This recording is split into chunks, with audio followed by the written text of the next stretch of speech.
usually do it for? To find out how thin they are. And some group of people have those measurements for almost every body part.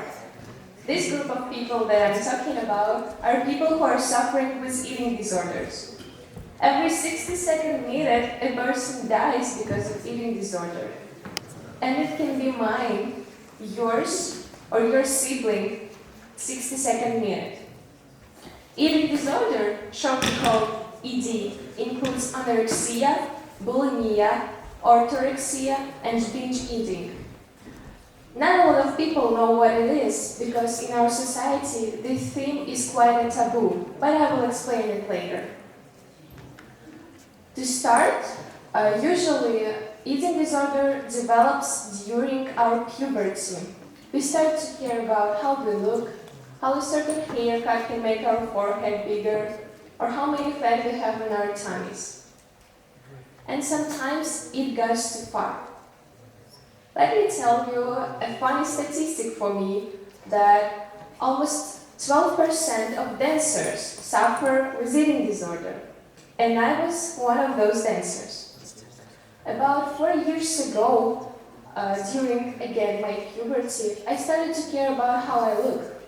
I lived in a society that I thought I couldn't change, and this society thought that it was important to tell me how I should lose some weight, how I don't fit in a certain jeans, how I don't fit in the standards that they created. And my biggest mistake was that I actually listened to them and decided to find some ways to get fit. And I found the wrong ones. I started starving, binging up, throwing up, and starving again. It was such an endless circle until one day I realized how bad it actually affected my health. Not only mental, but physical. My weight, my hair, my nails was such an awful condition. And there was no one who could help me, simply because no one knew. So I decided to be my own savior. This summer, after almost 5 years of this cycle, a person who I hated the most took me to the psychologist. This person was me. I still remember the words my psychologist said to me at our first session. She was like, well, if you could have come a little bit later, you could have just died. It seemed funny to me because I thought that I was too fat to have such bad consequences. But after some time, I realized how bad my situation actually was. I was diagnosed with abnormal anorexia and bulimia. Usually, anorexia is a thing when a person thinks they are way more, let's say, bigger than they actually are. It shows with caring too much about how you look, being afraid of gaining weight, having strange eating habits, and being obsessed with diets. The sad thing for me in anorexia isn't even that it affects your physical and mental health, but that I couldn't keep it up with my friends anymore. Usually when we go out with a group of friends, we have something to eat, and I just couldn't let myself do it.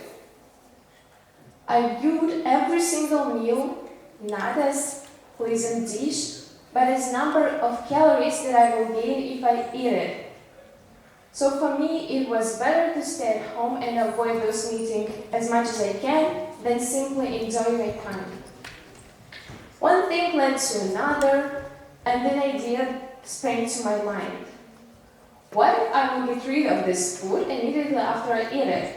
This is what bulimia is. To show the cycle of bulimia, I must say that first of all, after having a meal, a person with bulimia feels guilty because of it. And because of this guilt, they need to get rid of this food as fast as they can. And usually the fastest ways are the harshest, by throwing up or taking diet pills.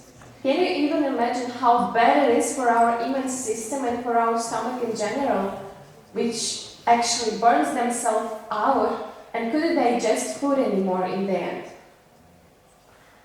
So, my usual routine was starving, binging, feeling guilt, and then starting again. The reason why I'm saying to you all these unpleasantries is to show that it's an actual problem that should be solved. And you're the one who can help me with this by simply watching your mouth. Not watching someone else's mouth and what they eat, but watch yours and think before you speak. Remember all those times when you spoke before you could think about something? I don't really think so. Here is an example of a person who was one of the main reasons for my low self-esteem because of all those commentaries. This person was my friend at the end, and they didn't even remember what they said. They have no idea how it affected my mental or physical health. People should improve themselves and get better, but not because of hating themselves so much, but because of big love. Thank you for your attention.